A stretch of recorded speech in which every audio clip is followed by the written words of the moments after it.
hello everyone. We are here in windswept Berea. It's freezing out here, Tom. I'm not ready for this yet. Well, you're going to San Diego in 2 days. Oh, that's right. You don't feel too sorry for me. So here we are out in Berea. The Browns are getting ready to face those San Diego Chargers. And one of the big topics of the day today was Donte Whitner. There's questions about, is he too old? And we talked to Donte a little bit about that today.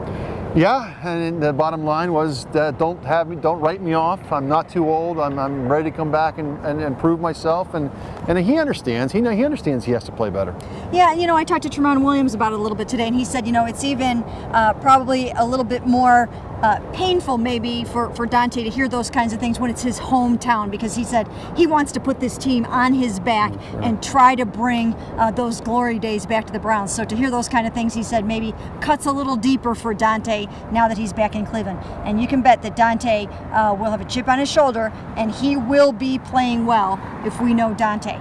And then a couple of other guys in the secondary are kind of banged up. Joe Hayden's been limited. Tayshaun Gibson limited with a groin. So I think they're going into this game, again, K'Wan Williams still out, a little shorthanded in the secondary. Yeah, and one guy that's going to have to step up, and I thought he did a very nice job last week, lost in how poorly the entire team played, was Pierre Desir. And then the coaching staff today was saying they thought he played pretty solid. And if you remember, at the end of last season, he was pretty solid. So we want to see him continue to progress, but certainly they're going to have to get some of those bigger name guys back. No question about it. And we talked to some of the running backs today. I know you're working on a story on Duke Johnson. What would you say that Duke Johnson needs to do to kind of get rolling?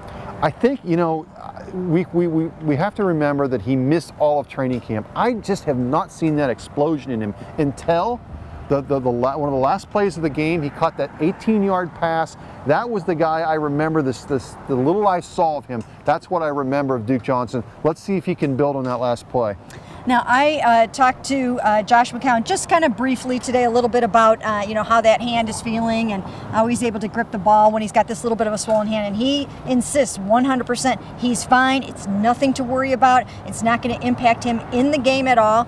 And he's ready to get this thing back on track. And let's face it, he doesn't want to come back out again. Oh, no, absolutely not. Now, the other thing is, it's coordinator day today, Tom. Yeah. And we talked to John DeFilippo, and I asked him about I'm never going to let that die, am I, that Johnny package thing?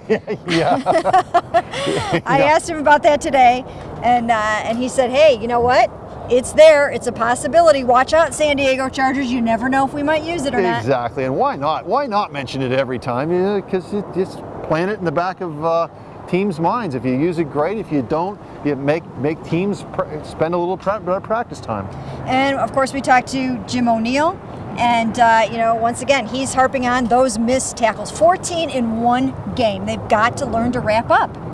Yeah, and there's no question about it. There, Donte and Tayshaun both are among the league leaders in safeties and missed tackles. That you just can't have that, especially when you think about it, 2 Pro Bowlers. And you know what? Special teams wise, we talked to Travis Benjamin today. He's trying to overcome the muffed fair catch, get back on track. Offensively, special teams. So everyone's ready to pull together. Everyone's putting that whole TMZ thing behind them and ready to go out and win a football game in San Diego.